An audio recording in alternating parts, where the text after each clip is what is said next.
Our products are organically sourced natural healthy foods from Nigeria, West Africa, sourced directly from the small local farmers.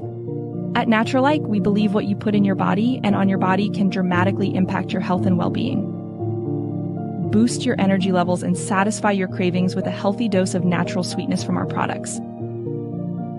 We're excited to help lead African foods and products into the global health and wellness markets. Follow us on Instagram at Naturalike, on Facebook at Naturalike LLC, and YouTube at Naturalike TV.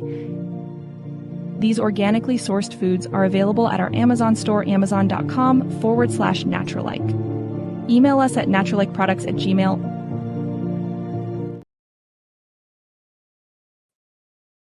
Peace, family. I hope all is well. I hope you're having a great day, an awesome day, an excellent day. It's beautiful. It's a beautiful day out here in Atlanta. You know, Atlanta weather is bipolar. Like when spring comes, like it'll be warm, then it'll get back cold, then it'll be nippy again, as my grandma would say, nippy. Then it'll get back warm. So we are approaching May, guys. We are already approaching May. Like we're almost in May. This year is going by fast. Goodness, it is going by fast. We're going to be almost halfway through the year already. So before we get started, hit the like button again. Please hit the like button. You guys know the drill. As you come to the chat room, hit the like button. Also, make sure you share and make sure you subscribe. All right, again, share and subscribe. We have a couple of announcements. Nigeria, Oshun Festival. Oshun Festival. We are rolling to, it's hella cold over here. It snowed this morning. Major, you still in France? You're in France, right? Are you still in France? Where are you at?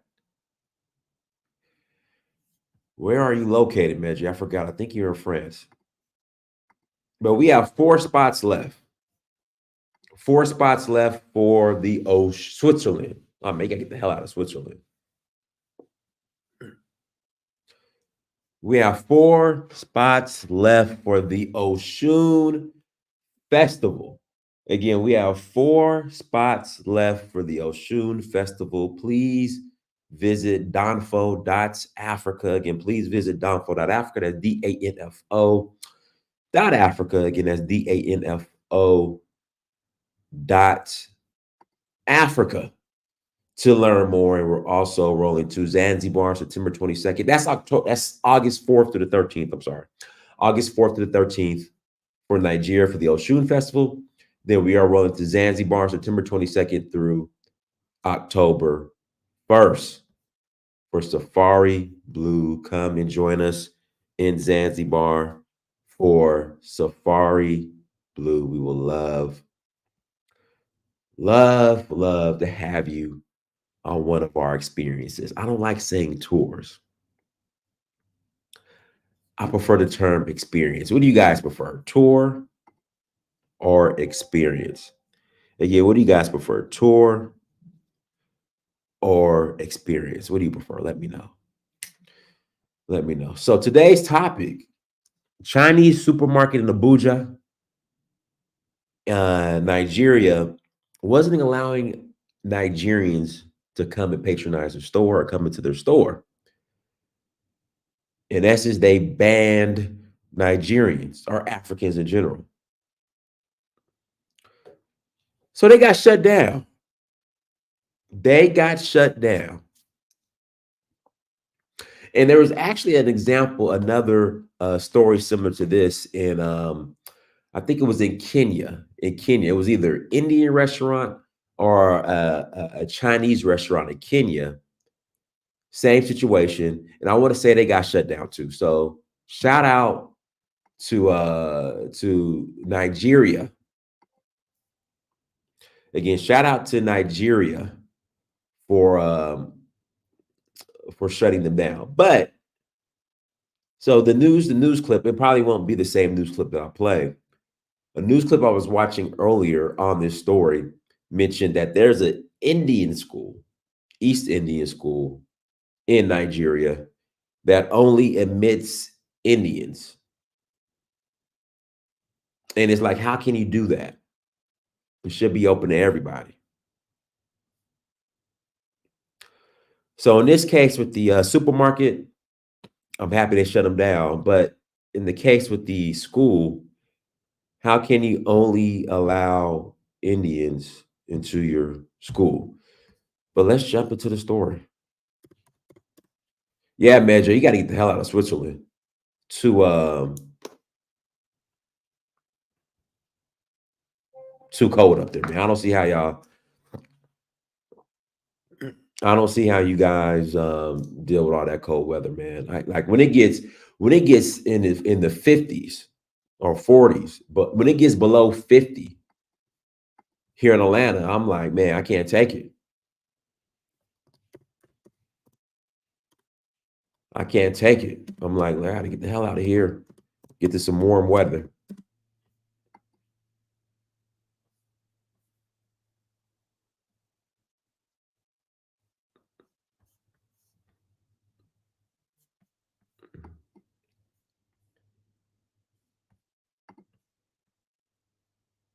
Shout out Colin from Rwanda. I remember you. Yeah. Time for What's Up and About right here on Wake Up Nigeria. It is an update on our discussion yesterday. Now, just yesterday, we spoke about the Abuja-based Chinese supermarket, which is situated in China Center of Commerce. China Chamber of Commerce. Chamber of Commerce. Yeah. And just in less than, what? Okay, from the first time when the report came in just about 24 hours, the FCCPC, which stands for... It sounds like they got their AC unit blown in the background. There's like feedback in the background. So it's like they got their AC unit going or a fan or something.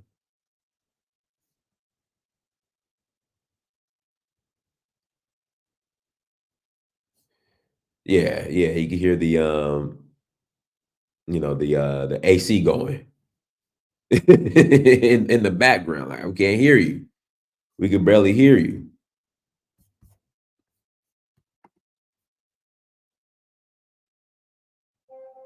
Yeah, that was interesting. We'll probably just go back to that story in particular.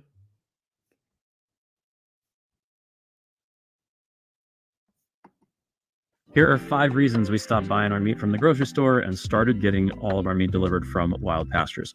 Oh, one, we're saving nearly 40% with Wild Pastures, and they have a 20% off for life deal going on right now. Federal Competition and Consumer and Protection Commission swung into action. As in sharp. And before you know, it was sealed off. They did bond the place. Yes, and some things started coming out. Some other videos of I was expecting if we were in Abuja, one or two of us might probably have gone there. A number of Nigerians besieged the place before that happened, just to confirm. And what happened was that they said prior to January, Nigerians were allowed in there. Yeah. Prior to January, so this is quite a recent development. And according to the manager of the Chamber of Commerce or the facility, he said that it is accessible to Nigerians within the complex. I mean, people who work there, people who have access to it, but not to other people outside. And it's just for me. I'm coining this the impact of social media. Like social media is a blank canvas. So it's a tool. Like what's that? It's a tool. What is what? So Rema. You go and drink coffee. But I actually don't know if it was only social media though. I think the first point of call was the person who spoke out. Where did he speak out through? No. I hear you. But the thing is, he could have recorded that video and kept it to himself, but he posted on social media. And that's what we're saying. And that's what, And guys, this is from TVC. Did somebody say TVC is owned by Tinubu? Is that true? Or which station is Tinubu own? I don't think it's TVC. It was another one, I think, allegedly that he owns. I'm not sure. But this is courtesy of TVC, this news clip here. The impact of social and what social media as a tool for social change. And you see, I talk about things. I will talk about how another Rema. Wow. I beg you pass this thing. I will talk about how social media how much of a toxic environment and toxic place it is. For me, it is a blank slate. It's just like a mirror. It's what you put into it that comes out, and it can be, as in this case, used for good. We've seen it at different points in time, right?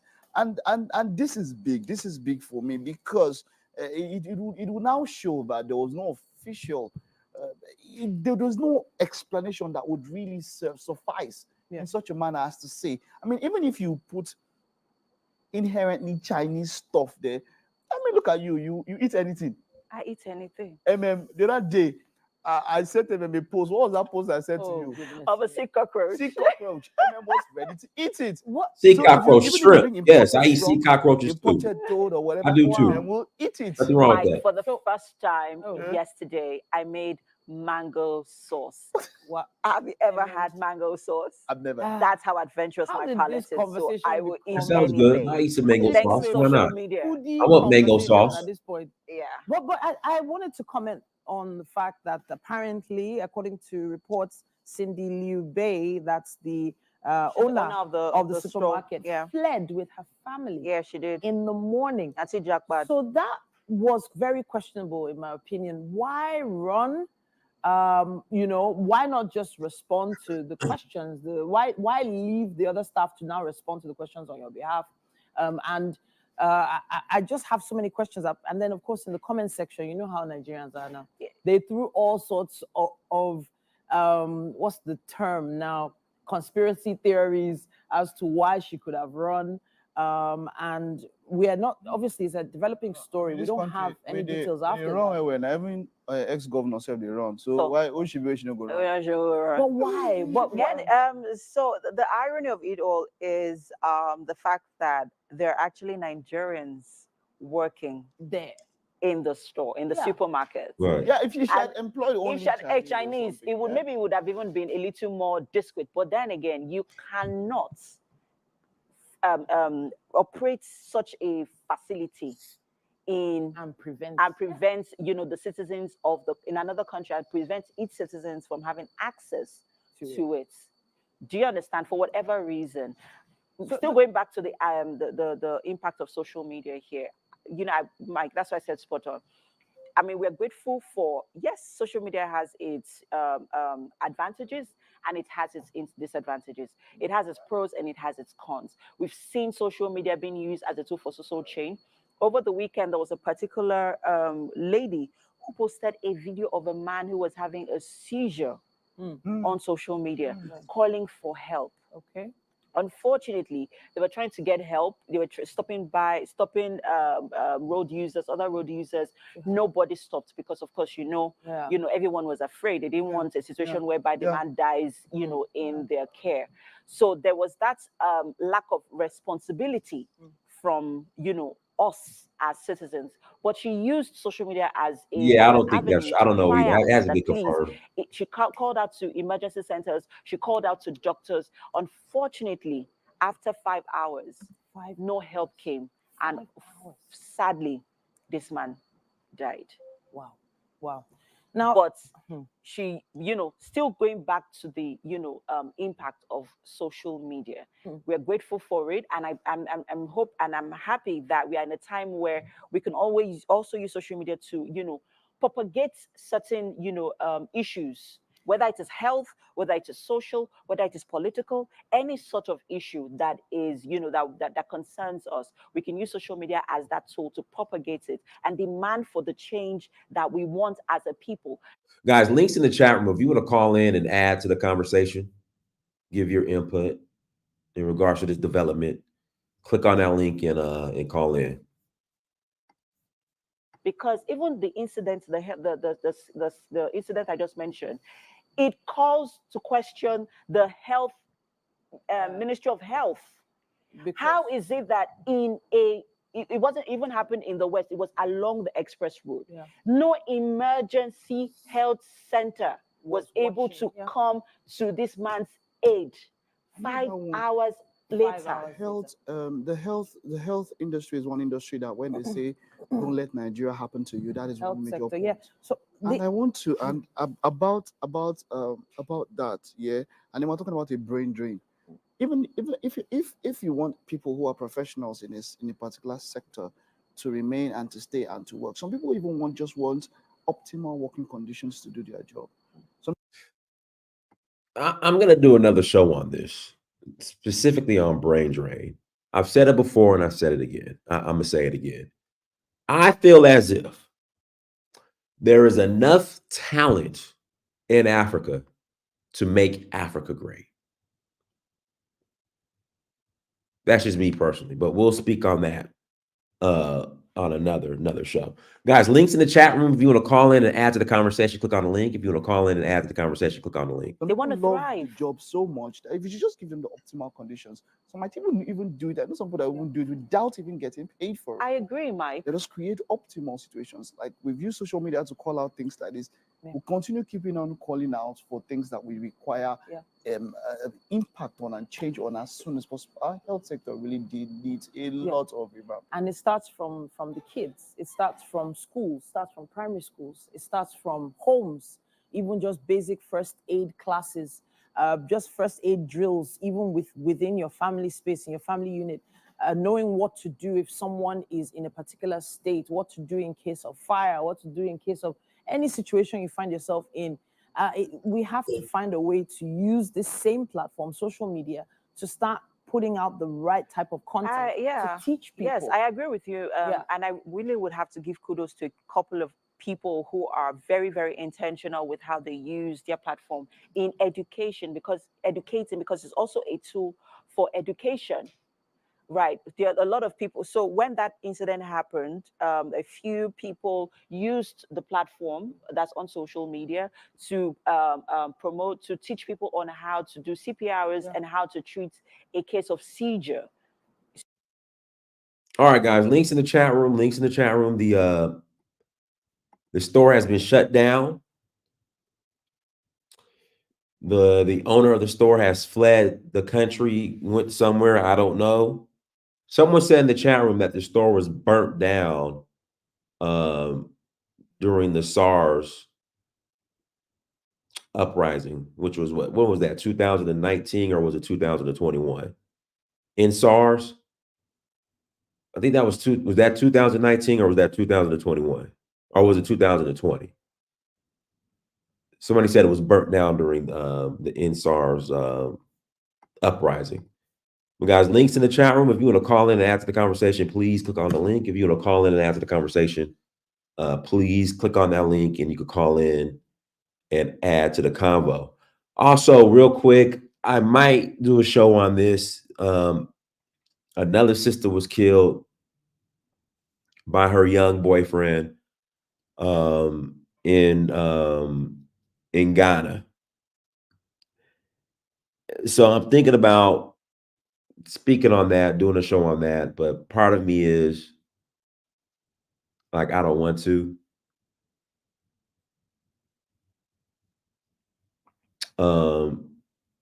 And yeah, we'll go into that later. Al, go ahead. Yeah, it was in Ghana. It wasn't the Gambia. It was Ghana. Go ahead, Al.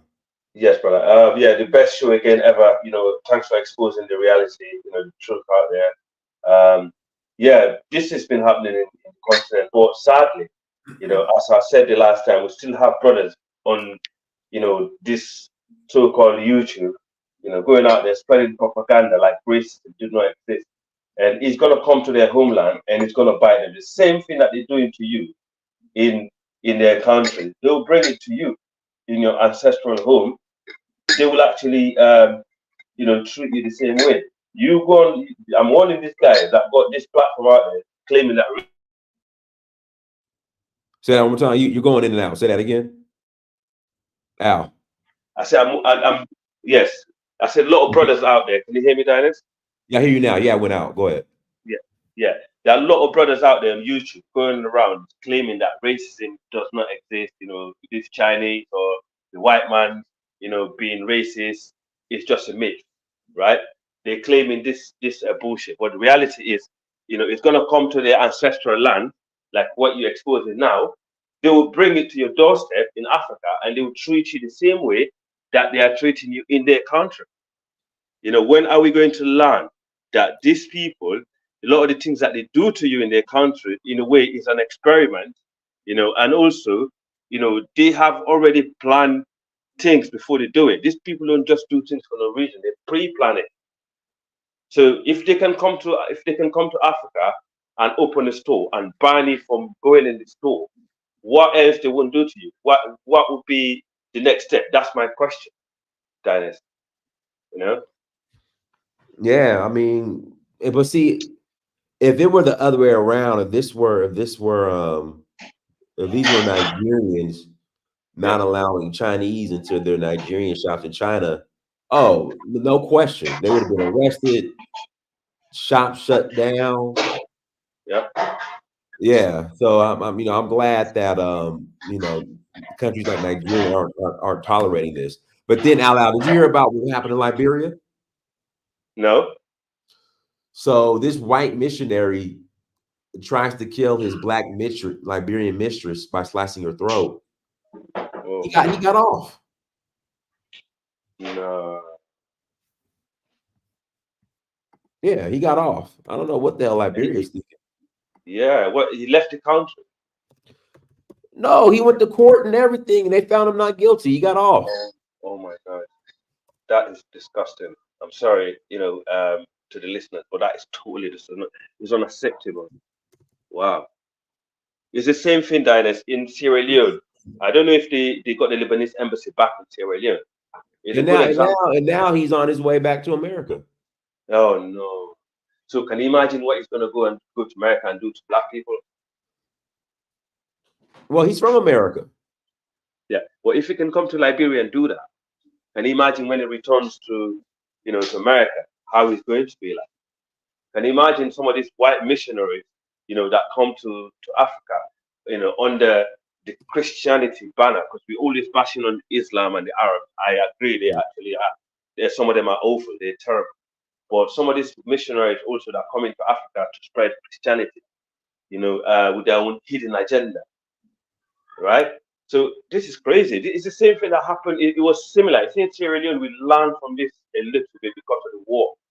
A lot of the people that we have. Here we go. Let me play this video real quick. Hold on. Okay. Hold on. Let me play this video real quick. It's right here. Liberia is not a U.S. colony, sir.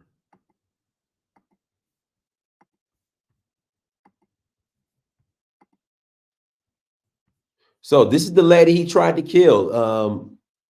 Confronted him outside of court once he was found not guilty when he left. You want someone? You want your generation? Your generation!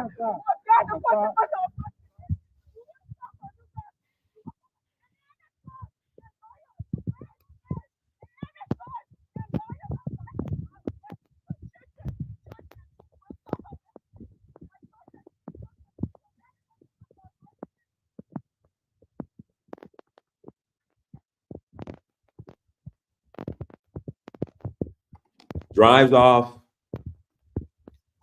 headed to the airport.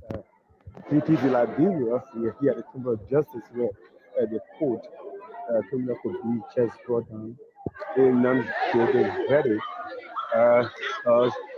against American missionary Lucas Rich. So I see the report sometime back last year. On his way to the airport. Was alleged of 51 killed his Liberian wife, identified as Jessica Law. So this morning, criminal could be George Chinny, for the defendant not guilty. So there's a promotion here. There is a promotion here. The Temple of Justice, your family members and others is coming to this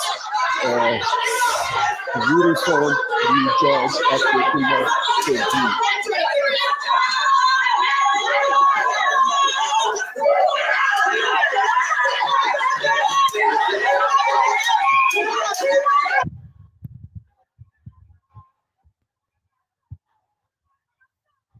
But you know what, Al, part of me, Al, you know what? Yes, brother. Part of me, and like, this is a white missionary who's married. Why are you messing with this dude anyway?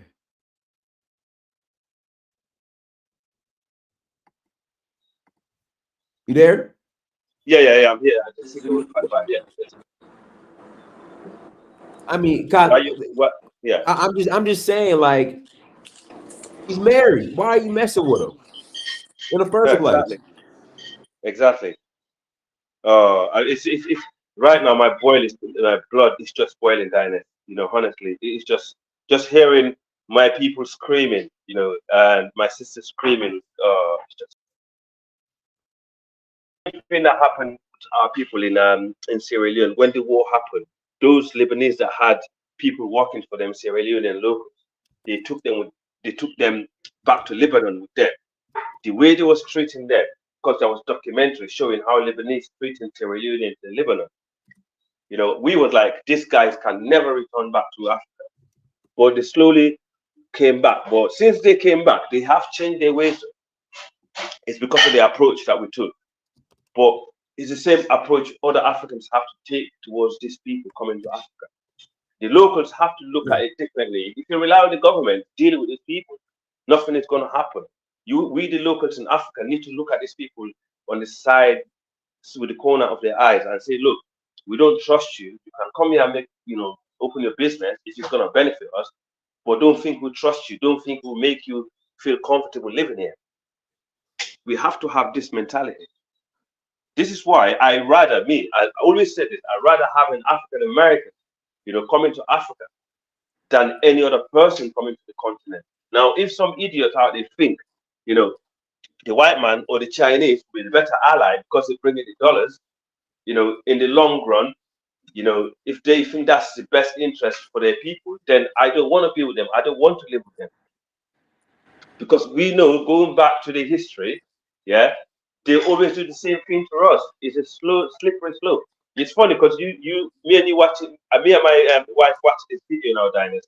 I always used to be the guy that said, "Oh, the Chinese are all right," but now my wife just watched this and she just laughing at me. She said, "I told you so." And my wife is not, she's not Black African. Yeah, she got she got Cherokee and she's English, right? Yeah, you understand? Yeah, she's laughing at me. She said, "I told you the Chinese got their hidden agenda. You shouldn't trust them." You understand? So it's just crazy. And I was the one. No, the Chinese are better. The Russians are better. These people are better than the other ones. It's like, why can't we just laugh?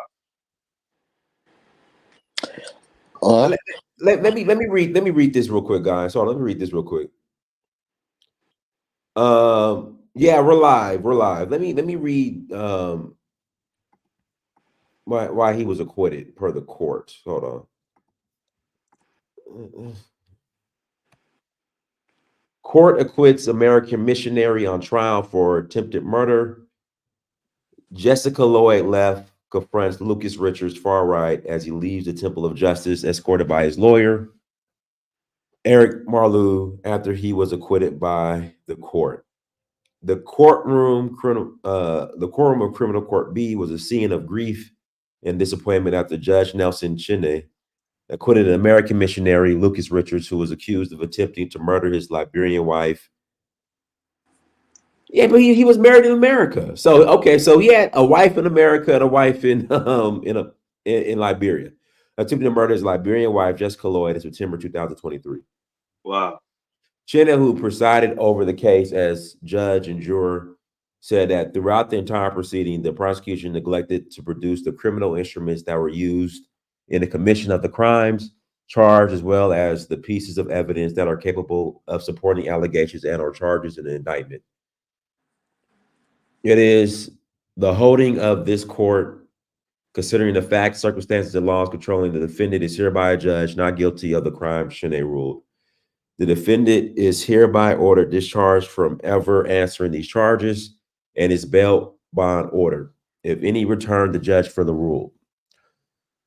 On December 14, 2023, the government of Liberia indicted defendant Lucas K. Richards with the commission of the crimes of aggravated assault and criminal attempt to commit murder, felonies of the second degree.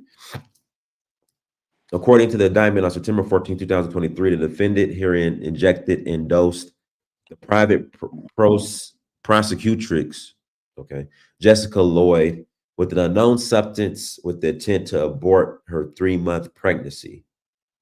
Okay. The state further alleged that the indictment of the defendant, having noticed that the private prosecutrix was helpless and weak as a result of the doses of medicine and injections, took advantage of her on September 14, 2023, at about 1500 hours around the Palm Farm community, township of Dixville, Montserrat County, Republic of Liberia. The defendant with no intent struck Jessica Lloyd on her forehead, and when she fell on the ground and became unconscious, the defendant got on her unconscious body and began to slash her throat with a knife in an attempt to kill her. The judge explained that in a criminal case, the evidence must be corroborated to be weighed and reliable. Uncorroborated evidence is insufficient to convict the defendant. According to him, Jessica Lloyd, who is the lone testimony of the eyewitness, Ernest Phillip, without any corroborating evidence linking the defendant to the crime, is insufficient to sustain the indictment. Even the Holy Bible, speaking to corroboration, says that from the mouth of 2 or 3 witnesses, ye shall establish the truth. St. John 8:17, he said. Oh, golly, man. I tell you what, man. These, okay. He ruled that the testimonies of Jessica Lloyd vary from one stage to another. For instance, before the eyewitness at Palm Farm, Dixville, Jessica Lloyd stated Lucas Richards did not do anything to her. Secondly, he noted that when she appeared as general witness, she said that when she woke up and was coming out of the ditch, she knew that she. But what? But see, I have so many questions, and this is the issue. This is the issue of self-hatred. This is the issue I have with a lot of my African brothers and sisters. You guys will sit here and demonize African spirituality, voodoo, Ifa, but you continue to allow these missionaries to come into your countries and just wreak havoc. Yeah, it's sick. That's why I don't sympathize with Africans, honestly, especially with the Chinese one. I'm sorry, I don't sympathize with them, because when you don't hold your leaders accountable for the decisions, shit is crazy. Like this has been going on for years. You have the situation in Uganda with the lady who was a missionary, who was practicing, who claimed to be a doctor and providing health care, who was butchering kids.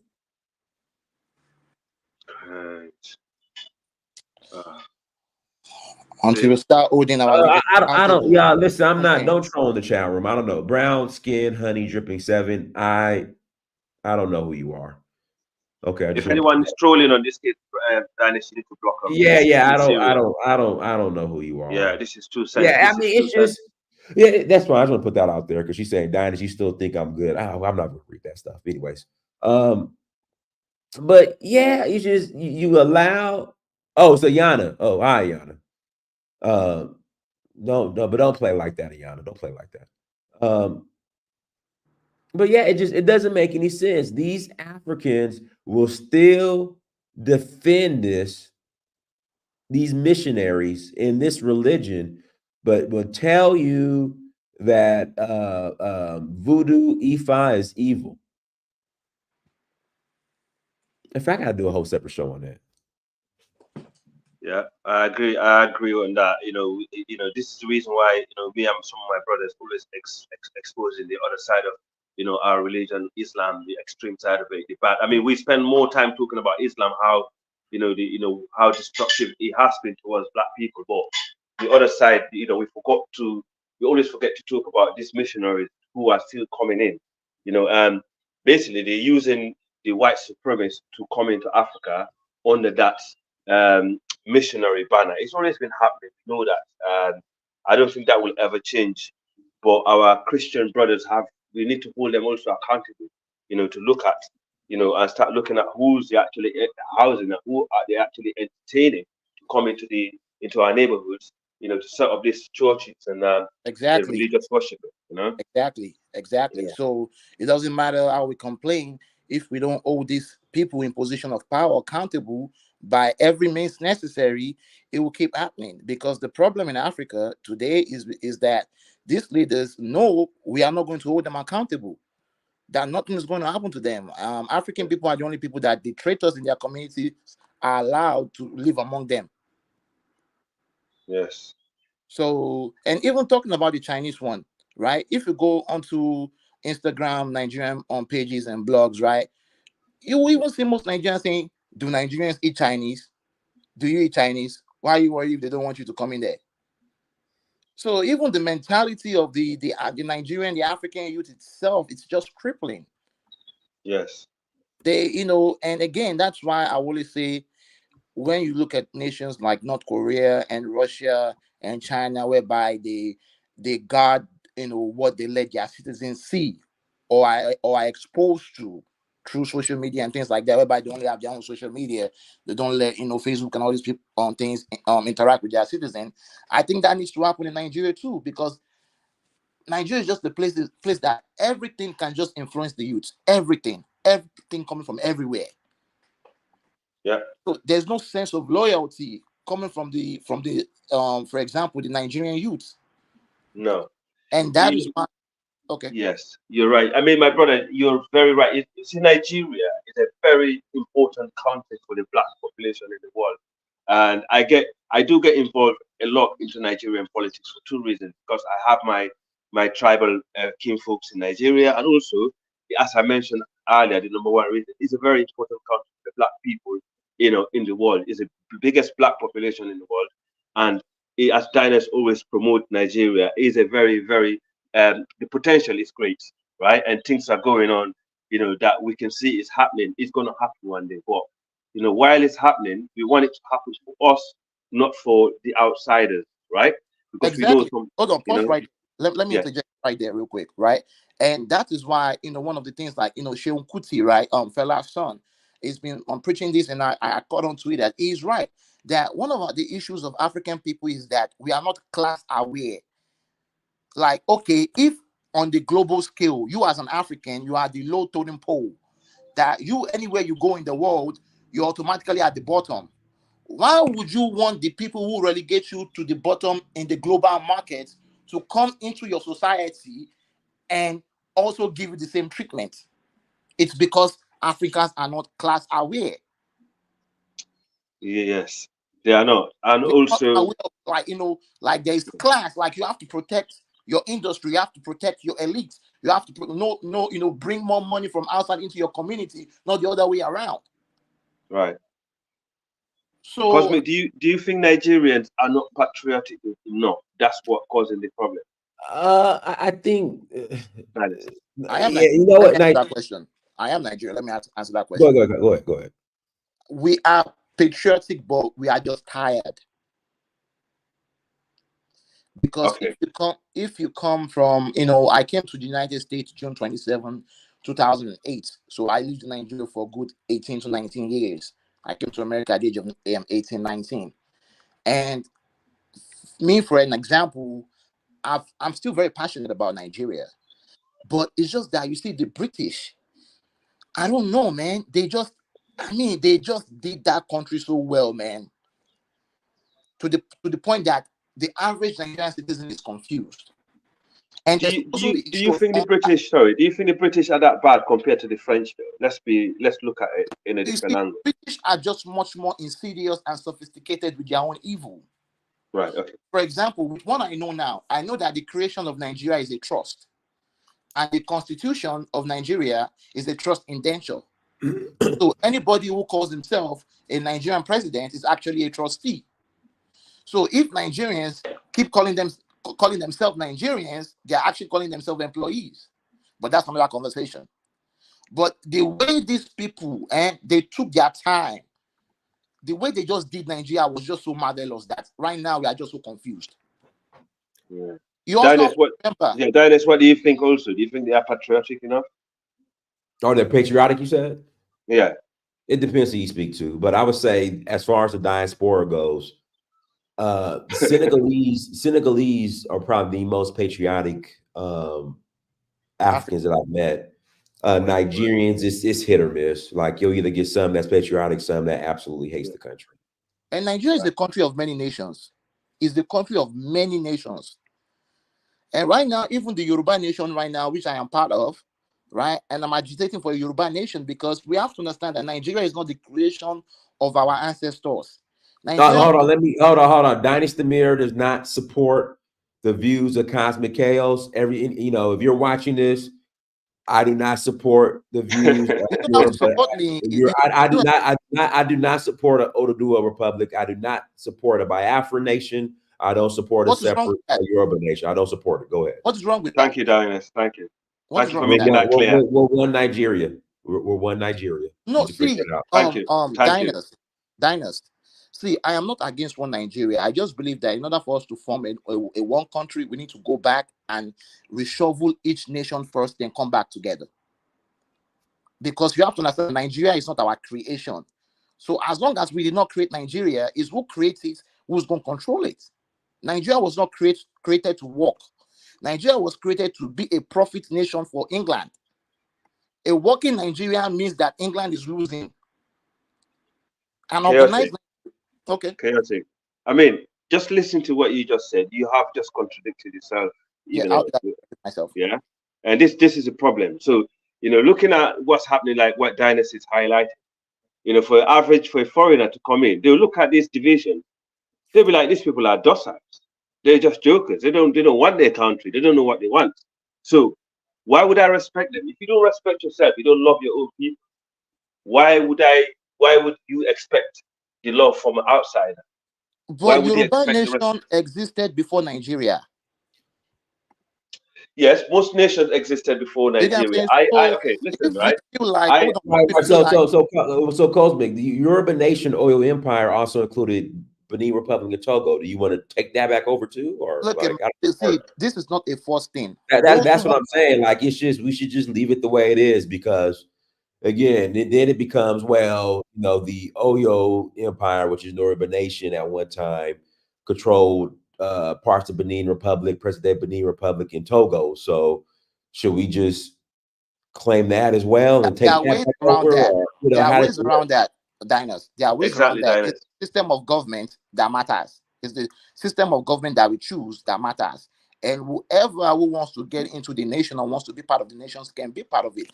We, as the Oduduwa nation, we are not forcing anybody, but we have a right to self-determination. Nigeria has not worked for us. About 29,000 Yoruba people have died in the last 1 or 2 years. Nobody's talking anything. Nigeria is degrading every day. So our people have the right to say enough is enough. Nigeria is not working for nobody. Nigeria is not a question. That's not true. That's not true. I disagree, Cosmic. When I'm in Nigeria, it's I mean, everywhere you go, you're gonna have and have not. See, Nigeria is on track to be the financial hub, financial power of not only Africa but of the world.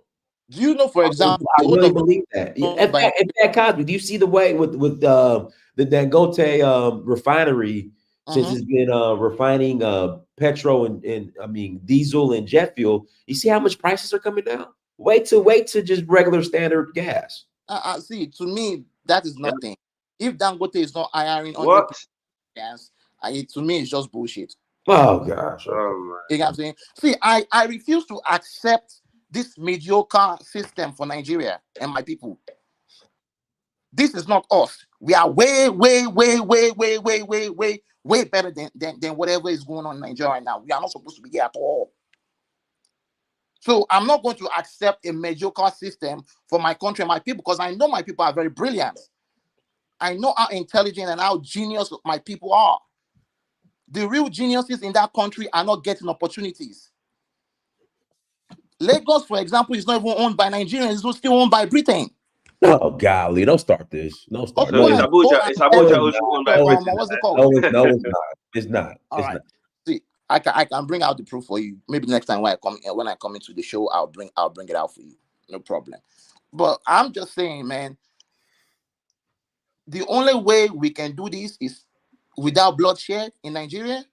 Is let's just everybody go their separate ways and just do what you got to do. And if you want to come back, maybe 10 years, 5 years later, let's come to the center and talk about it and implement our own laws and our own constitution, not the constitution that is influenced by the English people or what. Cosmic. Name me one country in the world in Africa that's been divided in the past how many years after partition that actually worked and became developed. Name me one. I don't understand that question. In that context that you are putting it, because since South and North, I'm going. Since you've been speaking, since South Sudan and North Sudan been split into two, are they in a better place today? Have you seen Sudan? But you cannot talk about Sudan without talking about. I'm going to minute. You are promoting dividing the country. So I'm not. But working for most. Can I listen? You've been speaking. Let the other speak now, please. Okay. Right. And since Congo be divided, have you seen Congo today? Huh? You cannot talk about these countries without talking about. No, but you have to. You cannot listen, right? Do not. I mean, people are listening to what you're saying, bro. You just got to be, rational here. You got to be logical. You cannot just speak for the sake of it. I agree. Yoruba people are very great people. They're very educated, and I grew up with Yoruba. My best friend is a Yoruba guy in Sierra Leone, not in Nigeria. Since I was young as a baby, I grew up with it because we have Yorubas over there. I know they're very educated people. They're very friendly, open-minded, yeah, and one of the best people. My tribe, also Fula, and they get along with, yeah, throughout. But to sit there and promote your people like the way you are promoting them, you're not doing them any favor. And I know majority of Yoruba people are not having the same view as you anyway, which is a good thing because for Nigeria to work, you rely on the Yorubas, the Fulani, and the Hausa to work for them to move this country forward. If Yoruba move out of Nigeria now, or the Northerners, Nigeria is finished, and the entire West Africa is doomed. I disagree, because all the countries you just mentioned right now, Sudan and Congo, you cannot talk about these nations without talking about the external influences from the West and from Saudi Arabia that's affecting them. If you leave these people alone without the influence of the external forces, they will be good. And I'm not only speaking for Yoruba nation, I'm also speaking for Biafra and every other nation within Nigeria that wants to self-determine. We can come together 5 years, 10 years later, after we've already shaped up our own houses, repaired our own houses. We can come back and say, okay, let's come back together, but on this time around on our own terms. It's not. Well, I just ask you a question. I just give an example of country, that basically, have divided in the past, and you see, you've seen the outcome. What about North Germany and West Germany? Say that again. What about Yugoslavia? I mean, these countries are actually in a bigger union today. East and Western Germany, become more richer. Yeah, that's different. They're different because they came into a union, what they call the European Union. In fact, if you go to Germany today, the western part of Germany is still more developed than the eastern part of Germany. If you don't know that, if you didn't know, basically you're not going to win. I mean, I live in the UK. We have Scotland. We have Wales. I go to Wales 3 times a week, right? And we have Scotland that's trying to. Basically, Scotland wanted to get away from the UK because they had the North Sea oil, right? So they went to vote for independence. And when the oil price crumbled, right, what did they do? The opinion polls in Scotland actually went down. They realized if they leave the UK, where most of their revenue coming from, they will become a poorer country, and also they will not be able to use the British pound. So you got to be careful of what you wish for, my brother. Let me pass it to let me pass the AFR. Go ahead, AFR. Let me pass to Abzed. Hey, salute to you, Donna. Salute to all you guys. I want people to maybe think about, maybe this is a thought exercise. I want people to think about this maybe a little different. Is like, it's a shame that those Africans were turned back from that Chinese supermarket or whatever. And the way I think or whatever is, why don't Nigerians have a supermarket chain that everybody wants to go to? Like, seriously, like, bear with me. Why don't they have a service, or black people in general, I'll just say black people, have a service that all people want to go to, whether it be white, Chinese, Africans of all stripes want to go to? Why is it always we're relegated to wanting to have to go into other people's stuff? Even though, yes, it's in Nigeria. Obviously, that's their land, but level with me. Why is it like this? Why is it we've been in this situation before a whole bunch of times? So it's just like, when are we gonna say, hey, collectively, or just as Nigerians, whatever you want to say, have a supermarket that's Nigerian run that everybody wants to go to, that they have the best service, great products. Like, I don't. AFR, I'm sorry to cut you off. So the majority of people in Nigeria, they shop at the local markets. They don't even go to supermarkets, and that's generally throughout. Supermarkets is a very Western concept. Yeah, everybody goes to the local markets. Like that's where everybody shops at. So that makes sense. The supermarket is the local market is the Nigerian supermarket. And then you have ShopRite, which some people go to. And then there was another one in Lagos. I forgot what's the name of that supermarket that was in Lagos, but they closed down. Goodness, man. It was right in Ikeja. There was Hub Mart, I think it was called. Dynast, that's cool. I do have one, I guess, comment or whatever. Or maybe this is not as big as a deal as maybe some people are making it, but it's just like, also, do you think maybe the Chinese want their own little space where they can, chop up their little animals and torture them in peace? No, we don't want that. No. No. So I don't like. Go ahead, but Dynast, is this a big deal or is it not a big deal? Because I don't think it's a situation. So because we're looking at it from an American lens, like, because all we have is supermarkets. So say we go to Walmart or Kroger, and then like black folks can't come in. That's how we're looking at it. But I doubt there are a ton of Nigerians who are going to these Chinese supermarkets. It's probably just a few, and those few were denied, and so it's like, okay, you got to be shut down.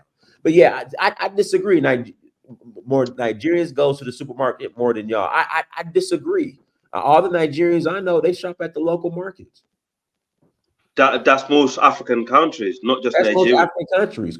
Yeah. So whoever is in Nigeria shop in the supermarket, they actually just they've never been to Africa.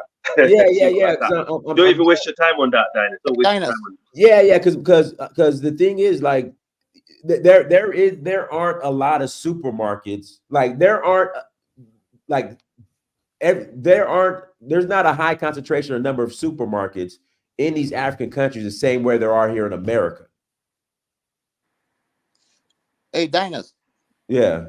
Hey, I really want to reply to Al on that.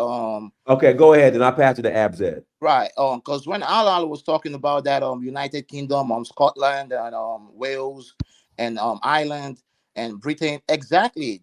Don't you think that kind of system will also work for Nigeria? Because Scotland has its own president and its own system. Wales has its own and its own system. It might work. It might work. Let me finish. Yeah. But at the same time, you have to understand that West Africa is not Europe. Yoruba people have natural resources. Igbo people have natural resources. Hausa people have natural resources. Everybody within Nigeria has natural resources. Everybody within that Nigeria state do not need anybody to survive. They can survive within their own. So in that context, you cannot compare us to Europe. So if there can be a Scotland, an Ireland, a Wales, a Britain, then they now have a United Kingdom that all of them goes into. Don't you think that a parliamentary system will be best for a country like Nigeria, which is a country of many nations? Right. Nigeria is not our invention. Yeah, sorry. The British invented Nigeria. And everything that entails Nigeria belongs to them. We are not Nigerians. So we can still come together and rename ourselves, but we can't keep naming being Nigeria going forward if we want to be free. That's what I'm saying. Okay. Can I respond to his Dynast? Can I respond after him real quick? Well, let Al respond, and you go ahead far. I got to pass it to Abzed. Thank you, brother. Yes, it can work like that, but not on a tribal basis. If you're gonna be like, oh, we're gonna divide it based on tribe, it's not gonna work, because you're gonna head into tribal war in the future. Because Africans are too uncivilized. I'm sorry to say this, to actually have a Yoruba parliament or an Igbo or Hausa and Fulani parliament, because it's gonna clash. If No, it's going to be, no, you can't let me talk just like that. respond to you now. Let me respond. If it's going to be based on sovereignty, where people want to create their own laws, I think you already have that in Nigeria. Because it's a federal system, right? If you're practicing federal system, a lot of the region or the state tend to have different laws they can actually tweak, to make things a bit more, basically more independent, like what you got in Scotland, England, and Wales and Northern Ireland. So it's already there. But however, England is not, the UK, they're not practicing that. They have sovereign parliament, but don't forget the UK parliament actually have the overall say over this parliament. So Wales cannot just legislate for the United Kingdom, or the Scottish parliament cannot. In fact, they're useless parliament, to be honest. They're just Mickey Mouse parliament. The Westminster, is the one that got the overall say in the United Kingdom. You understand that?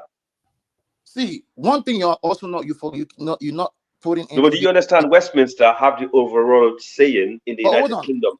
Thank you. But what you're not putting. Hey, guys, let me. I gotta pass the AFR. We gotta move on. Say this. We're gonna be here all day. Let me pass the AFR. I gotta pass the ABZ. Go ahead, AFR. Go ahead, AFR. I gotta pass the ABZ. Just one comment between you guys squabbling. Look, the only thing that's going to happen for Nigeria to actually just progress, they got to get on the nationalism project in order for quote unquote Nigeria to be strong. You can say you're not Nigerian, but Nigeria exists. It's an actual state on the map in the world, whoever created it or not, and y'all gonna have to deal with that. And I'm gonna leave that there. And then the last thing about the supermarket thing. Hold on, I'm about to put it down. Hold on, brother. And then the thing about the supermarket thing is like we have to, and this why like you being here, Dynast, is because, and I had to catch myself too, is anytime we get content from the continent, we always look at it through an American lens, and we want to have some type of outrage about something when we need to be worried about us here and doing good things on the continent. So I just appreciate you bringing this to our attention, but also we have to make sure we look through it through an African lens instead of our Western lens. So I passed the mic. Thank you. All right, go ahead, Abzed. Hello, guys. Can you hear me? Loud and clear. Go ahead. Yes. Hi. Thank you, Dynast, for having me. It has been a long time since I've been in your show last time, and in Tigris, in Wadamaya, all those guys. I've been in their shows. I cannot hear you, sir. I hear him. I hear him, but he's kind of low. But go ahead, Abzed. Hurry up. Go ahead. Okay. I'm listening sometimes behind, and this time I want to comment on Mr. Comic Chaos. What he's talking about Nigeria to be divided. It's not a good idea. When you are small, you are already weak. Happening anyways. When you are small, you are weak. Yes, it is the truth. I've been in many countries. I know. If you are small, you can't do nothing. Look at Belgium, for example. They are united with Luxembourg and I think the Netherlands because they are too small. And what are the Europeans doing? They are trying to unite. And the Africans, long time ago, Nkrumah told them to form a United States. And still they cannot. Why? It will be after, I think, 20 to 3 years, it will be 100 years that Nkrumah told them to unite. And still they are fighting for it. Guys, unite. Otherwise, we will be finished. I mean, I believe that. I'm a Pan-African too. I do believe Africa needs to unite. But in this context, where there's a lot of things going on that you guys are not putting into perspective within Nigeria. And you see, because we are separating, we can be separate and still be united. You know what I'm saying? I just believe that in order for us to move forward as a country, we need to get some things right first. You can exist inside Nigeria as an autonomic republic or autonomic territory. Well, the problem is that there's a problem of ideology, because you see, if you bring 100 Nigerians here and you ask them one question, 100 Nigerians will give you 100 different answers. So there's no identity. That's human nature. So it's human nature. That's the reason why we're not able to make any progress. Because if there's an issue in Nigeria, the Southwest is saying something different. The East is saying something different. The North is saying something different. And it's all based on, different things, religion, perspective on different, socioeconomics, all this nonsense, right? So it exists everywhere. It right? exists everywhere, within the United States, in the European Union, even in Russia. No, that's bullshit. That's bullshit. Let me pass it to Black Beauty. Go ahead, Black Beauty. Okay, guys. Hi. Afternoon. I just want to say, Prince Ebano, Prince Ebano, Prince Ebano. That's the best supermarket in Nigeria. It's better than ShopRite. They have a fresh meat section. They're all over Lagos and Abuja. They've got they have 3 different stores in one. One is the produce section. One is the meat section where they cut fresh cuts every day. And they have fish too. And then they have also like an upstairs that could have, it could also be on the same floor. They have sections where you could buy fans and TVs and different things too. And it's a whole supermarket. It has all the good stuff from the West and all the Nigerian stuff. It has your hibiscus leaves for your zobo. It has everything you need, yams, everything.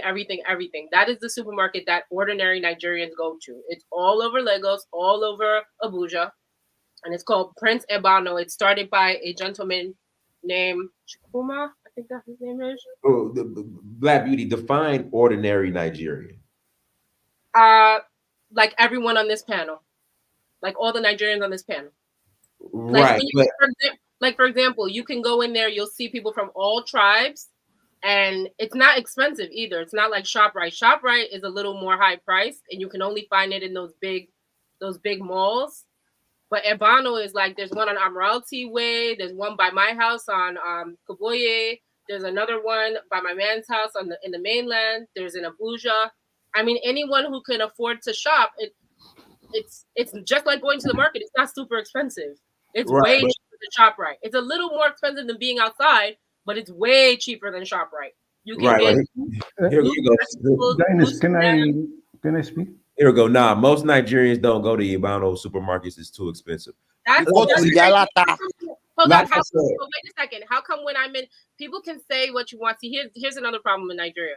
There has to be a lift and shift of kind of the people that are really, really struggling. There needs to be a plan for them, because quite frankly, it's not an expensive supermarket, not even by Nigerian standards, because when you go in there, that's where you see all the Nigerians. They don't go to ShopRite as much as like the Lebanese and African Americans and stuff go. But when you go to Ebano, that's where all the ordinary people that you see at church or that you see, in the square or in the market, that's where they go to. So I'm not the only one shopping in there. I beg. Come.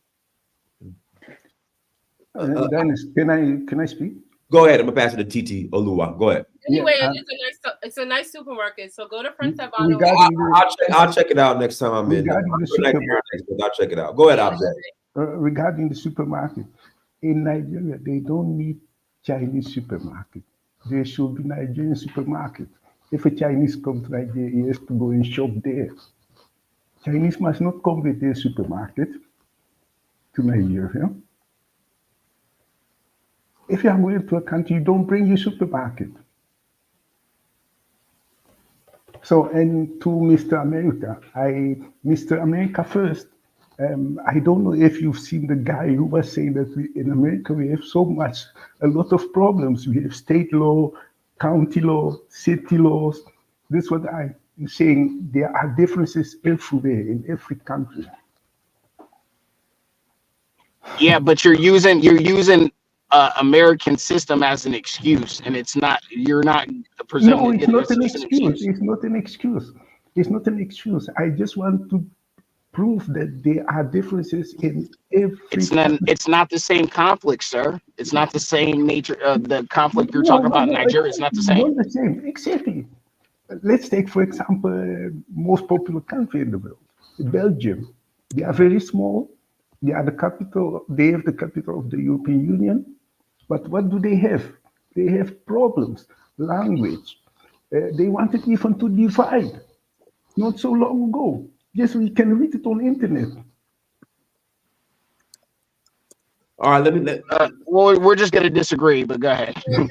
No problem. That's why we are human. We must not be agree 100% on everything. Guys, the 1 second, I'll pass to you, Black Beauty. I'll pass to TT. Guys, hit the like button. If you have not hit the like button, please hit the like button. Also, too, super chat. If you enjoy the conversation, hit that super chat button as well. Go ahead, Black Beauty. Then I'm gonna pass it to you. Say the supermarket was created by David Chukwuma Ojai, and he is from Agbor in Delta State. So he is a born and bred Nigerian from Delta State. His grandmother helped him conceptualize the supermarket, and it is frequented by many, many, many Nigerians, and it is very good. So please do try. Can we add something, Dynast? To Mrs. Black Beauty? Yes. Why is he not expanding his supermarket to other states and other cities in Abuja and other places, Kano? I was doing business with all these cities. When I mentioned these cities to a Nigerian, he asked me, how do you know them? I said, I'm doing business daily to all of them. But you can't say it's a tribal thing because he put it in areas, it's not even in his own area, not even in Delta State. He put it in the place where I guess he figured people could afford to shop. No offense. No, if you move to another state, open it could go to Kano or Kaduna or something like that. It could. People have good resources up there. It could. It's up to him how he wants to develop. But they have many locations. Okay, listen to me, please. You have to work with local peoples in Abuja to open a store there. You take somebody from Abuja to be the manager. He has Abuja already. Okay, then Kano. Next step, for example. Now you gotta talk to him. In other cities. you gotta talk to him, Abzad. I gotta pass the mic. But Abzad, 1 minute more. But let me pass it because I don't think Black Beauty works for the TTL. Go ahead, TTL. But I would love to, Mr. Chukwuma, if you're listening, I would love to help you develop a marketing strategy across the country. Please do hit me up. I'll find you on LinkedIn. Thank you. Okay. TTL, go ahead, TT. Unmute yourself. Hey, how are you doing? Fine, how are you? I'm well, thank you. I know y'all with like the topic have been completely different topic. I don't even know we'll get us back what I'm going to talk about anymore. Go ahead. I know we're talking about the Chinese store that closed down. So all right to Nigeria for that. I am proud to be Nigerian right now because of that. We're waiting for the one in Ikeja. It's so funny. The Lukweju one, I was actually looking at school up because, I was looking into registering my babies up for different school. And I was looking it up. And I got so excited. I was like, wait, what? In Indian school? Not too far from me? And there's two, by the way. There's like two Indian school. There's one called Mama Grace. Like she tried to use the Nigerian name, I guess, because she's trying to get Nigerian people. But then when I look into the school, it was mostly like Asians that attend the school. So my point is just, I'm just grateful. Like hopefully Nigeria will keep, the Nigerian government will keep being awakened to do something for the people, because I'm thinking the president is probably making up for messing up during the protest. I think he's really trying to make up for that. Like, I really think that is what he's trying to make up for. Everyone may deny that, but I really believe that is what he's making up for, because he really messed up. He really messed up. And he has that lay on him right now that he doesn't even care if the Westerners come after him anymore. Though he did mess up with all the Mali situation and Sahel situation stuff too. But I think he is trying his best to make up for other messes that he has done. And part of that is hoping that he will get reelected for another 4 years, So I really hope the Most High uses him in helping us clean up Nigeria. Like my sister and I used to joke, I said, maybe we should program Nigerians the way they, how we got programmed in America, So let's just see how it goes. Right? Tinubu is going to sell Nigeria if he hasn't already.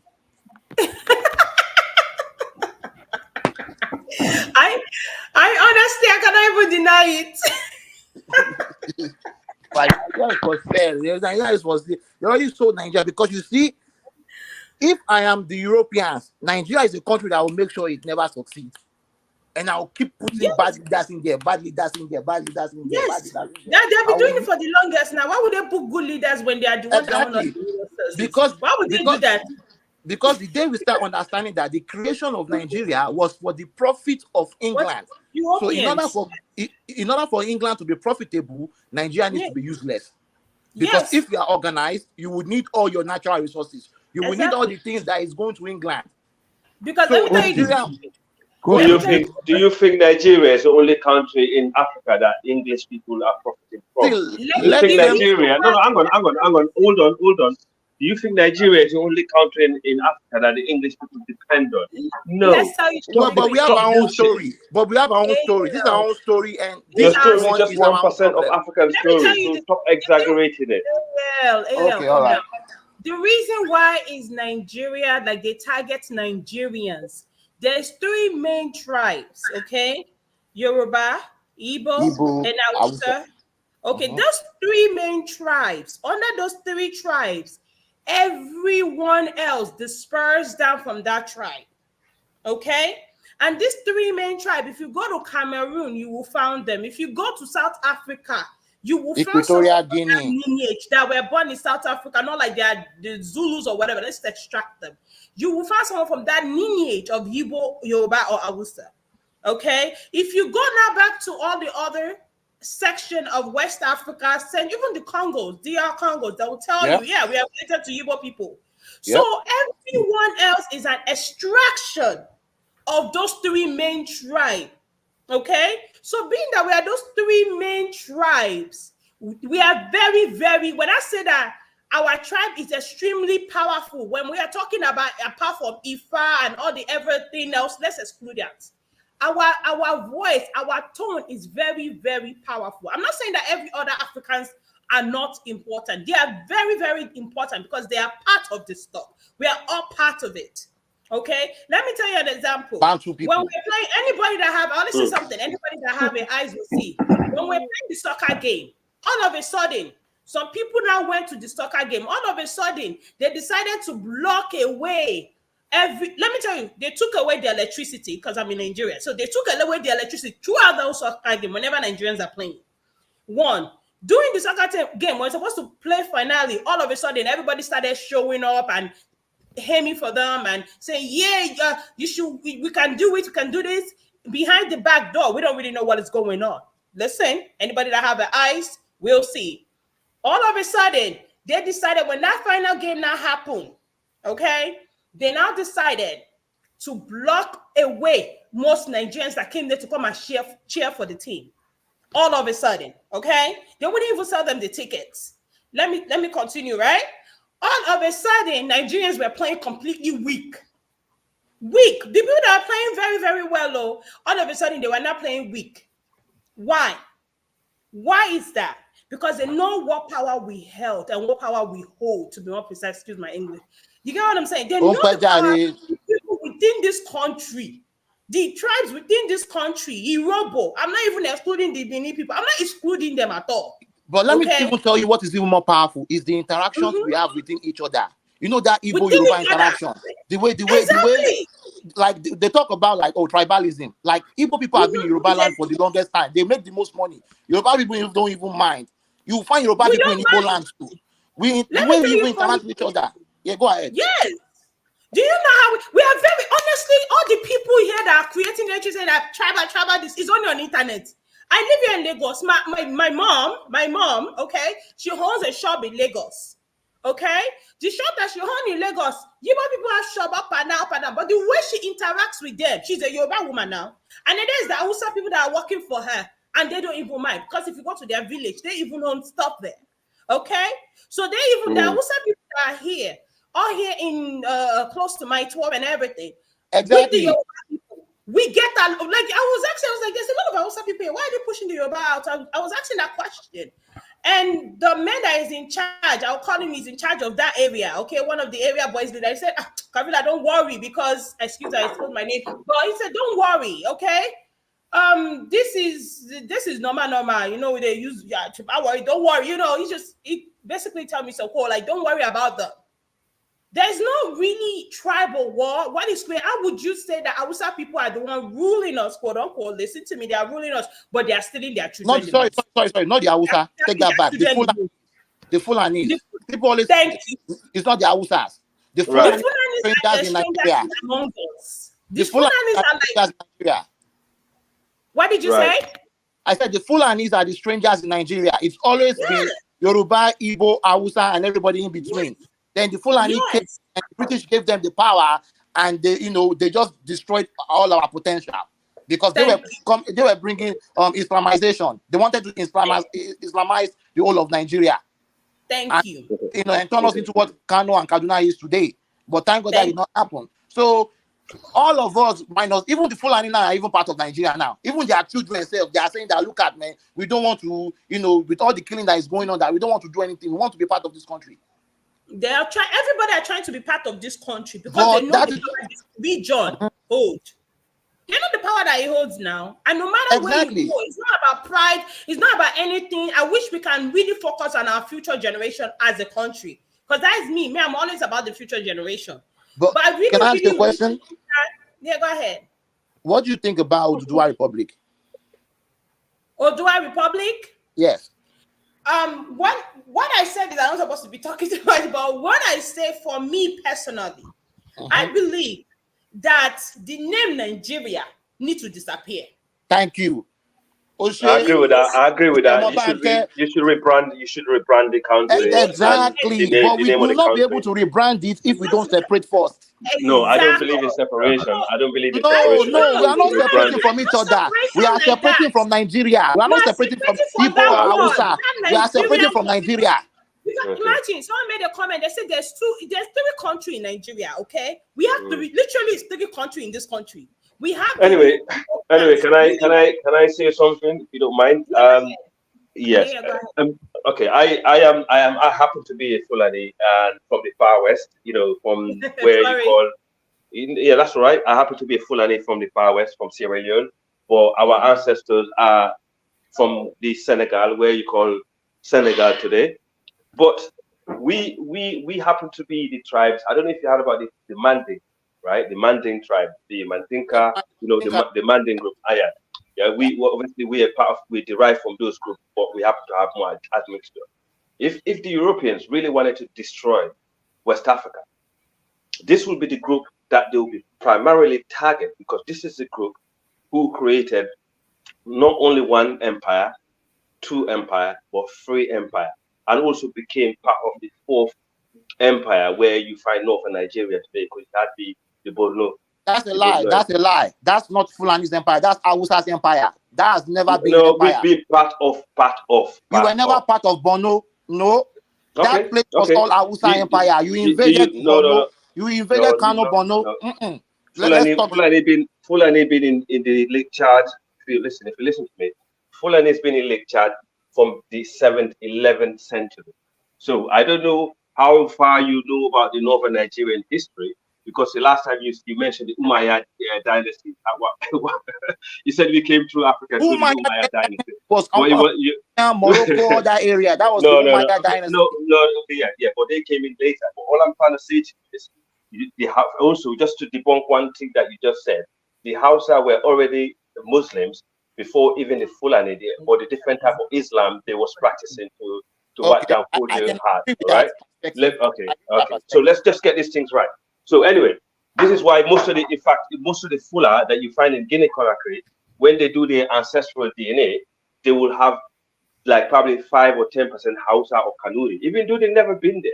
But because of the interaction going back from 711 AD, to the Lake Chad region. Forget about Nigeria, or Borno, but think about Lake Chad, right? Fulani been in the Lake Chad since the 711, right? So these are things you need to get into your head before you start saying all this. So if people have been around that region for that long, I don't know whether you can call them outsiders or insiders, up to you how you want to describe it. But basically, the Manding and the Fulas in the far west of Africa, who were part of the Mali Empire, they were part of the older, in fact, the Tuklo Empire, where you have Senegal today, is an older empire to the Mali Empire. Tuklo was side by side with the Ghana Empire, not Ghana as a country, but the Ghana Empire. We call it Wagadu. We call it Wagadu, right? They were side by side. Okay, so this Tuklo Empire been there. Then we had during the Wagadu time. Then we had the Mali Empire. We have the Songhai Empire. The Fulani was also part of the Songhai. So if the Europeans really wanted to suppress or oppress West Africans so bad, why would they be specifically targeting this tribe that built more than 3 or be part of more than 1 or 3 or 4 empires, other than you guys in southern Nigeria? So this is what I'm trying to No. Did you just say you are older than us in southern Nigerian? No, you're not listening. Are you listening to what I'm saying? If the Europeans were trying to divide or destroy Africa, I'm sure this were the tribe that would have been the target first, instead of targeting you guys. You understand? No, I disagree. No, hold on. I disagree. Your analogy, no disrespect, is nonsense. That does not even make sense. Why would they? Okay. If they wanted to destroy the West Africa, they would have targeted the Manding or the Fula people who already built empires before you guys, and also have created a lot of animosity between the Europeans and the West Africans. Because if you go back to the history of the Tuklo, the Mali Empire, the Almoravid dynasty, which some of the Manding were part of the Almoravid dynasty, which obviously you know about the Moors in Mauritania and Morocco, that you mentioned just now. So why wouldn't they target these people instead of targeting the Yorubas? Go ask the Europeans. I don't think that's a question to ask. That's okay. To ask, like, why wouldn't the Europeans? What you're trying to analyze just now, it doesn't make any sense that they're trying to. The reason why they target Nigeria, why they don't want Nigeria to work. The reason why Nigeria is not working is because of tribalism that you guys practicing, in and out of the country. It's not tribalism. Hold on. Being in the country, analyzing it, and seeing what I have family members in Nigeria. Well, we are from and we know about our country. For example, there's the story of Afonja, right? Ilorin in Nigeria. The story of Afonja. The Fulanese have been trying to invade Yoruba land, and they were trying to do it through Afonja. Afonja was the best friend of a Fulani guy. He catered to him and allowed him to come into his house, and he later killed Afonja and took over Ilorin. They were trying to get deeper into Yoruba land, but we stopped them. We've always stopped them for the past. Every time they came with us in contact with the Yoruba people. So, okay, let's cut this short. Let's cut the story stop. So, do you think this tribalism is not the reason why Nigeria is tribalism? No. Okay. So, what do you think? So, you think it's European people? When there's more Igbo people doing business in Yoruba land than in Igbo land. Yes, I agree with that. I think there are a lot of Igbo people around tribalism when there is Hausa, Igbo people in Yoruba land been doing Yoruba land for the past 200 years. So would you say? Okay, all right. Okay, let's make this thing logical. So would you say? Hold on. Let T go ahead, TT. What is causing all this issue from my own viewpoint and being surrounded by a bunch of politicians? Okay. Is destabilization, and they get their command from what we call the higher ups. If you don't believe me, somebody's gonna say this is the whatever conspiracy. I'm not talking from a conspiracy theory point. I'm telling you from actually being close to politician point. Okay, we get what is called command from higher up. Command from higher up are people that are within the. I'm gonna say the. I call them the pale people. The pale people. IMF, ESCO. Yes, they give them commands. Okay, and that is why a lot of the problem that we have is destabilization. If you destabilize a country, do you expect the country to be stable? Do you expect them to even run a smooth business? Let me give you an example. In Lagos Island, right, there's a bunch of shops there, right? All of a sudden, she's finishing. Yeah. This past 2 days, they broke down all of the shops. And this, mind you, this also belongs to the Yorubas, by the way, and Igbos, by the way. Right. They broke down all of the shops all of a sudden. What have you caused to the citizen of that land? Destabilization, loss of money, loss of resources, loss of wealth from their investment. A complete loss of investment because they don't know how to bring themselves back up and say, I'm going to start something new or something else. Like, what would they Nigeria is not also like America, whereby you can get a business credit. Exactly. You know what I'm saying? Exactly. So oftentimes the money that you are using to make money Exactly. Destabilizing a country, destabilizing the people, will of course will cause a destabilized mind and cause a corrupt mind. Even though you don't want to be corrupt, it will cause the corrupt mind. It will cause a destabilized mind. Here's the question: how come the United States? Sorry, Titi. How come the United States will not release the criminal record of the president of Nigeria right now? Why? Why is it? Man, I don't know. I mean, I don't know. Exactly, because they are controlling him. Is there any truth that Tinubu was a dope boy in Chicago? Yes. Where journalists I don't believe it. I don't believe it, but I just think it's all. This is the same thing I'm talking about, Diane. Yeah, we got to stop. Let me tell you Hold on. We got to stop with the conspiracy theories. We have to stop with the conspiracy theories unless we have the facts. Okay. Right. Exactly. And Dennis, can I just say one thing quick? Yesterday, I was having a conversation with a brother here that was actually speaking, quite eloquent. And when I went out, I met one of my brother who is a Mandinka brother, Dore, who actually been to Burkina Faso, and done training and actually served in Burkina Faso. And I made him listen to some of the stuff that he was saying. My Mandinka brother Dore, he was really disappointed because, if James is there, listen to it and come up. 80% of those people involved in the Islamic Jihad in Burkina Faso are from the north. They are not Fulani at all. They actually are Tuaregs from the north and Berbers. Right? These are the Berber Tuaregs from the north. They are not Fulani. The Berber Tuaregs are the Fulanese, though. Oh God! Oh dear! Are the Fulanese now? Because the Fulanese, don't forget, there are two Fulanese. There are the nomad Fulanese and the one. Well, if that's the case, I'm done. I'm not arguing with you anymore. No, hold on. It's like calling Yoruba evil. No. Hold on. You can correct me if I'm corrected. You get what I'm saying? Nobody knows it all. You get what I'm saying? So correct me, right? This is the way I see the Fulanese. There's two types of Fulanese. There's the nomad Fulanese, and there's those who are in Senegal, Mali. From what my understanding of history is, the Fulanese were the original Carthage people, right? People of Hannibal. That your original land is Tunisia, Morocco. People of what? Huh? Carthaginian, the Carthaginian, Hannibal. Hold on, I know it might sound funny that before you posed the Fulani, that was your land. Today's Tunisia, Morocco, Libya, that area, that was your land. And when you guys were deposed by the Arabs, you guys became nomads. Oh my God. We had to go now. IPOB is really that. Listen, right? Okay, I will educate you a little bit. Do you know where Senegal is, right? Senegal is a native land of the Fulani. If you heard about the Wolof in Senegal, yes, we host the Wolof tribe to come and settle in our region, right? The Serere, the Fulani, are the owners of Senegal. Senegal, the border between Senegal and Mauritania is the land of the Tuklo.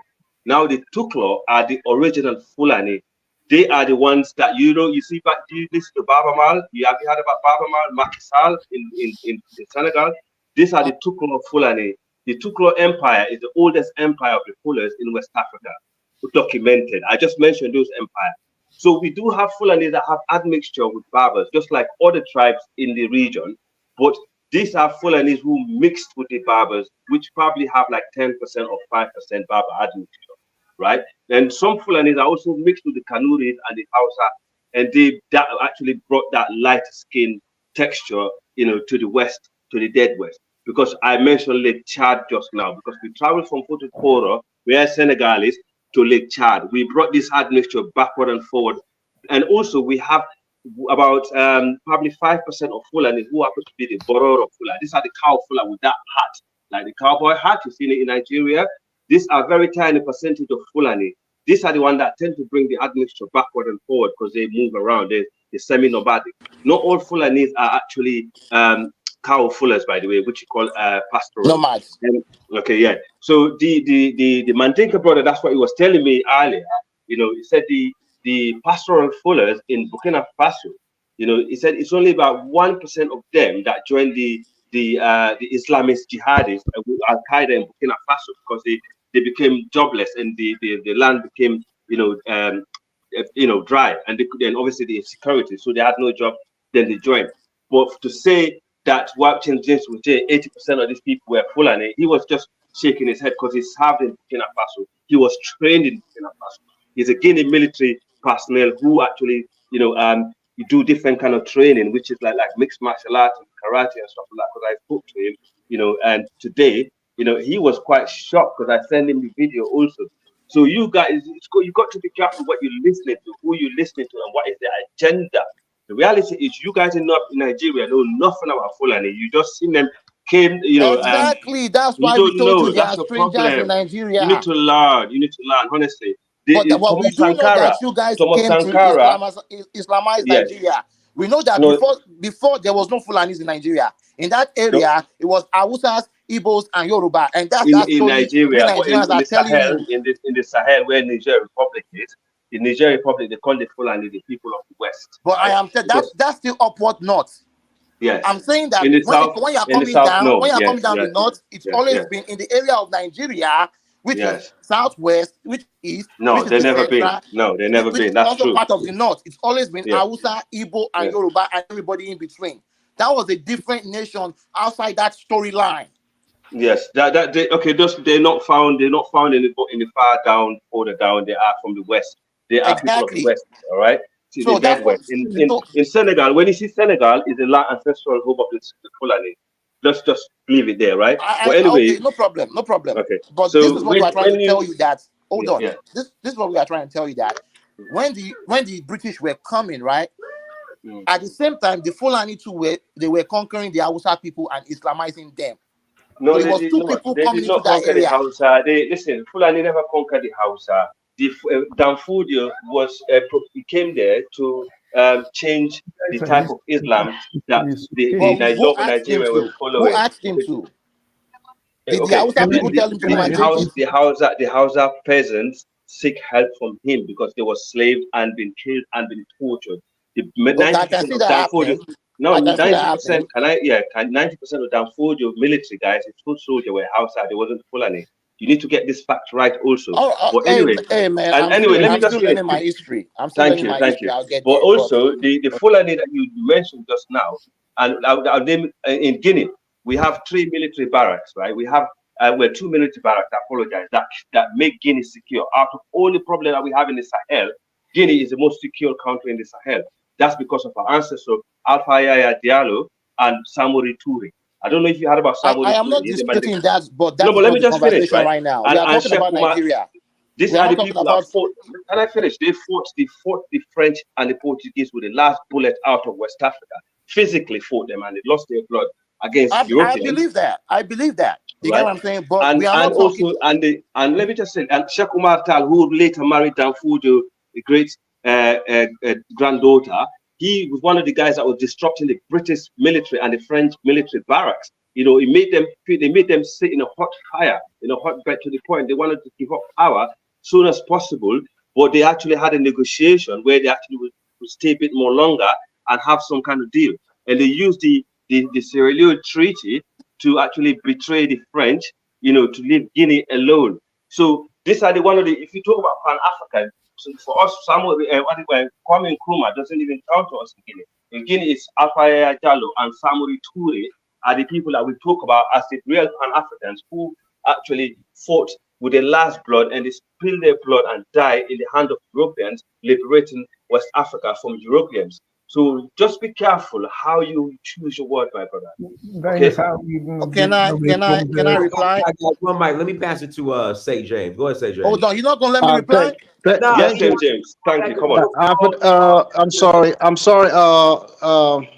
Darnest, thanks for having me. I'm not gonna stay here too long because I don't want this debate to drag. And I'm showing that Al is over here trying to give a different interpretation of what I said yesterday. Maybe you did not hear me. Okay. So we have 3 countries in the Sahel being attacked by terrorist groups.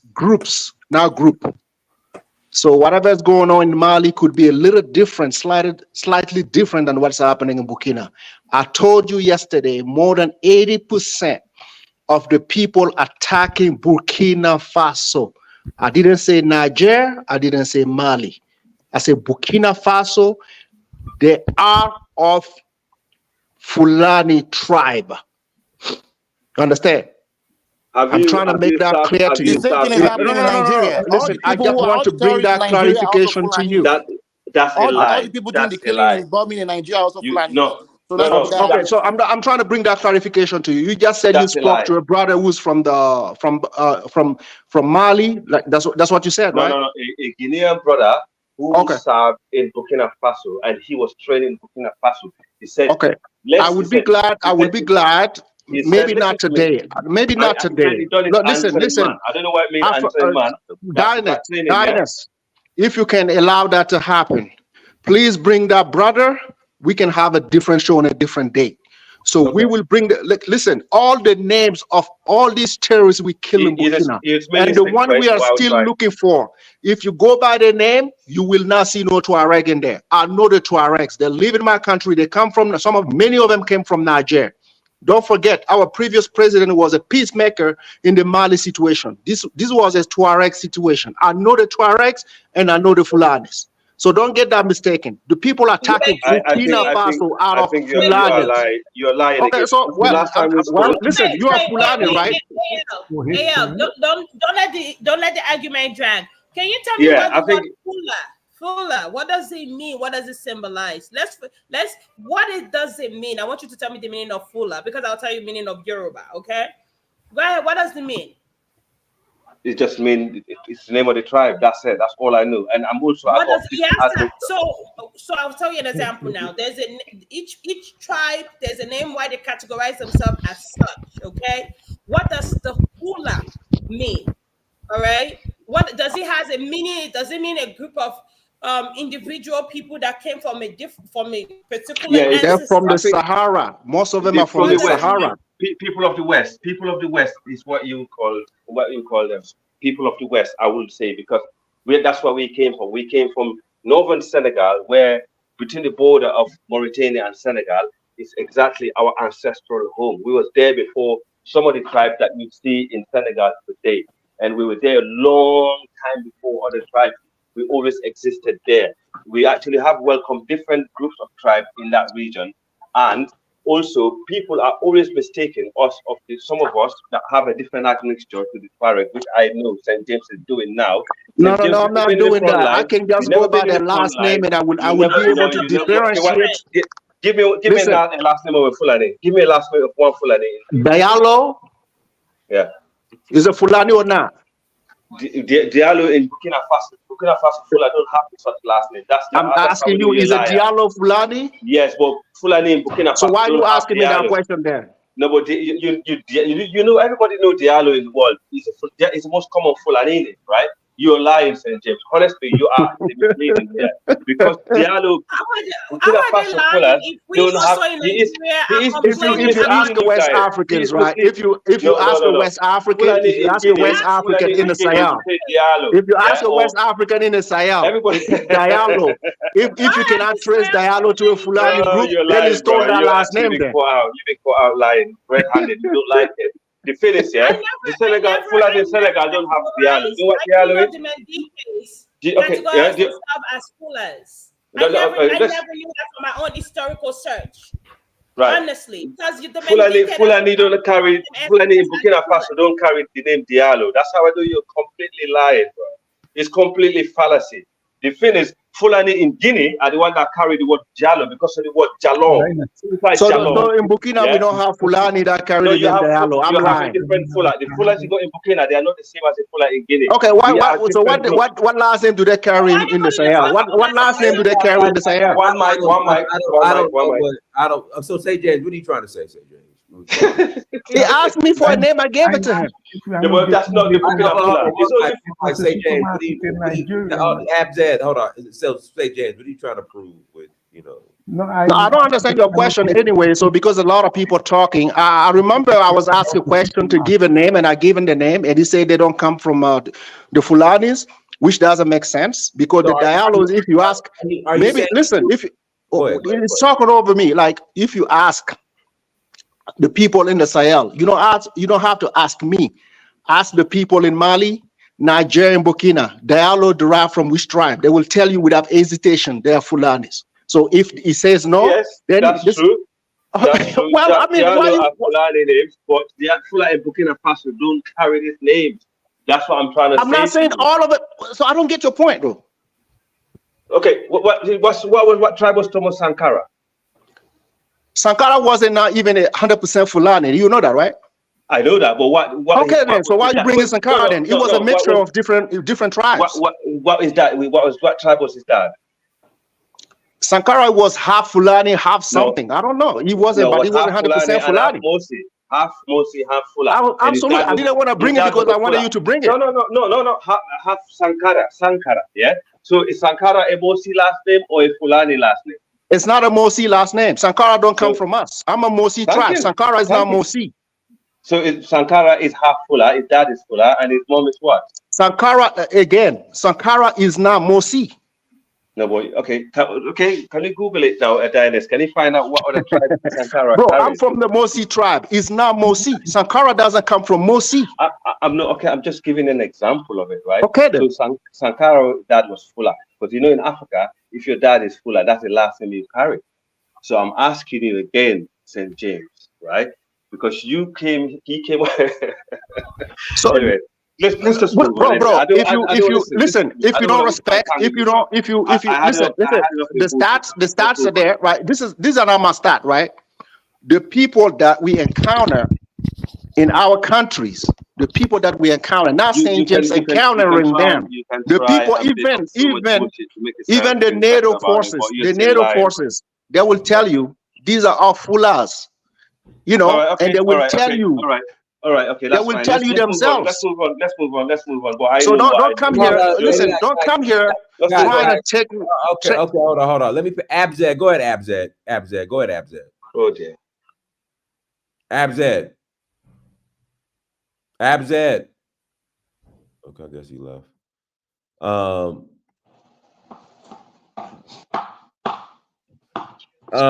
TT Oluwa, is there something you want to add? Not really. I don't really have much to add at all for them. I'm done for now. Okay.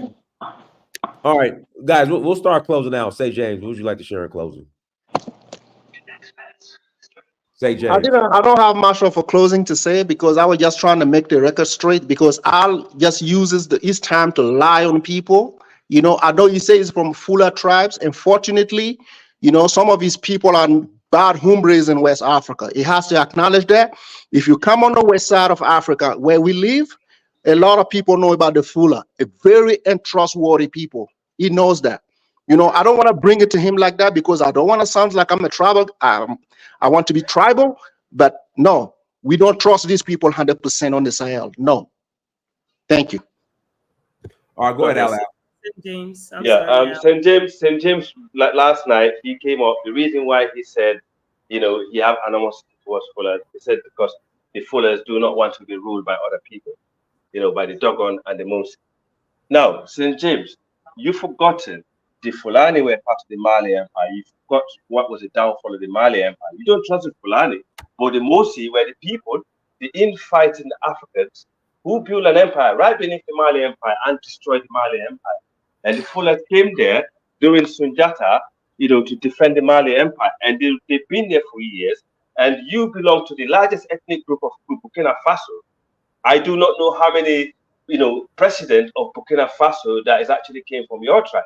Because Traoré that you see that are ruling Burkina Faso today, he's not belong to your tribe. He's actually, his dad came from Guinea and went to Burkina Faso. And actually, you know, training there to be a military officer. So, and also over the years, we had a child called Thomas Sankara who made this country so special, so great, a Pan-African state. Thomas Sankara was a Fula, right? And then what happened years down the line, you mobilize against the guy, you slaughtered him, yeah? And then you gave Blaise Compaoré a second home in Ivory Coast, yeah, and to actually have as a second home, yeah, to run away to and come back again to Burkina Faso, you know, to rule Burkina Faso. And even after, when you know, Damiba came to power in Burkina Faso, yeah, when the guy was chased out, then Damiba let Traore back and the guy back into Burkina, the guy that killed Sankara back into Burkina Faso. Because when Traore came into Burkina Faso, I don't know if Blaise Compaoré ran away from the country or not. If you guys claim to be real proud African and you so-called love Thomas Sankara, yeah, how can he let a guy that slaughtered him and killed the most Pan-African leader back into Burkina Faso to live there and rule the country? So Traore done the right thing by getting rid of his ass, yeah, and took over power in Burkina. And he's doing the right thing. And I'm telling you, St. James, you never been in the military in Burkina Faso. You can live in a country or from a country, you know, just like the Nigerian brothers here. You know, they in the world they had what happened in Nigeria, in northern Nigeria. They don't know exactly what's going on. Yeah, and they can claim Fulani are the biggest problem in Nigeria. Boko Haram is Fulani, which we know they're not. We know Boko Haram are Kanuris. You know, you can carry on spreading propaganda online. It's a sad fact. Luckily, I got a brother. Sadly, he don't speak really good English. You know, he said, I don't know what that means in French in Burkina Faso. He told me 99% of these guys are not Fulani, and it's that Fulani that get that actually into the group that got recruited are pastoral Fullers who basically lost their job being recruited by this Islamist foreign terror group. Al Qaeda is a foreign terror group that's in Africa. They're not Fulani. They're a mix of all tribes in the Sahel. They recruit children of all tribes when they come to your region. So stop the hate and the propaganda. Every single African blood that dropped on the floor and died, it means it's entire African blood that been killed. We shouldn't be killing one another. We should protect and love one another. You know, tribalism is what is destroying it. They're destroying us in the continent. It's not the outsiders, it's tribalism. As I said to my Nigerian brothers and sisters, we need to stop this rubbish.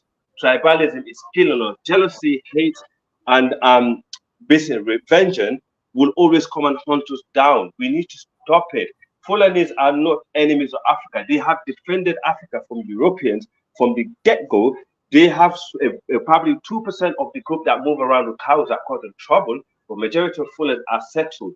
They're a wealthy group, some of them are educated, and they're actually very friendly and open. Dynast probably would be a good, testimony of it because he traveled around Africa. He sees and he knows what I'm talking about. You know, I love you all. You're my African brothers and sisters. You know, one way or another, we are related down the line. I'll just pass the mic. Thank you, Dynast. No problem. Cosmic, anything you want to add?